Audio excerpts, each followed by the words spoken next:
Сәлем достар, бүгін бізде ағылшын тілін үйрену 5-ші сабақ. Бүгінгі сабақта біз ағылшын тіліндегі сілтеу өсімдіктері туралы үйренетін боламыз.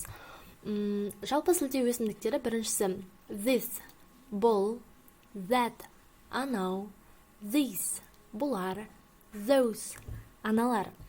This және де these сілтеу өсімдіктері, бұл өсімдіктерді біз белгілі бір нәрсе бізге жақын қашықтықта орналасқан кезде қолданамыз. This бұл жекеше түрде, ал these бұл көпше түрде. Мысалы, this is a pen, бұл қалам, яғни бір ғана қалам туралы айтылып тұр. Егер сіздің қасыңызда немесе үстеліңіздің үстінде сізге жақын жерде қалам орналасса, сіз сөйтіп айта аласыз. Немесе бірнеше қарындаштар болсын, ол кезде сіз these are pencils деп көпше түрде айта аласыз.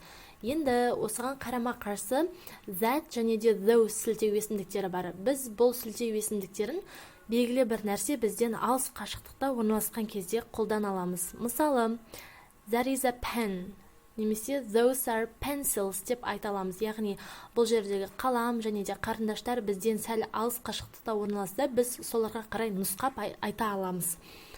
Енді көптеген адамдар this is деген сілтеу өсімдігін қате қолданып жатады. Мысалы, мына жерде бізде қызылмен белгіленген, соны оқитын болсақ, this is our account manager. Бұл біздің клиенттермен жұмыс бойынша менеджеріміз.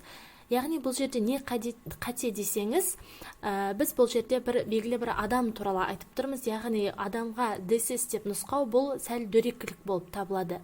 Дегенмен де бір қызығы, this is Alex, my brother, бұл Алекс, менің ағам деп айтсаңыз, бұл жерде ешқандай дөрекілік те қателік те болмайды. Себебі сіз өзіңіздің ағаңыз туралы немесе досыңыз туралы белгілі бір адамға бірінші рет таныстырып айтып тұрсыз. Бұл жерде ешқандай қателік орын алмайды.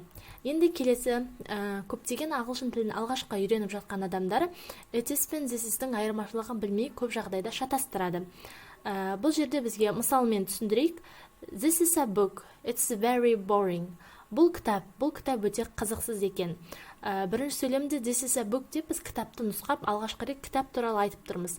Енді екінші сөйлемде it's very boring, яғни бірінші сөйлемде айтылып кеткен кітап өте қызықсыз екен. Яғни бұл жерде it is бұл бірінші сөйлемдегі кітапқа қарай нұсқап тұр. Сонымен қатар it's-ті біз белгілі бір жағдайды сипаттағанда, немесе аптаның қай күні, немесе айдың қай күні екенін айтқан кезде қолдана аламыз. Ондай жағдайларда біз this is-ті қолдана алмаймыз.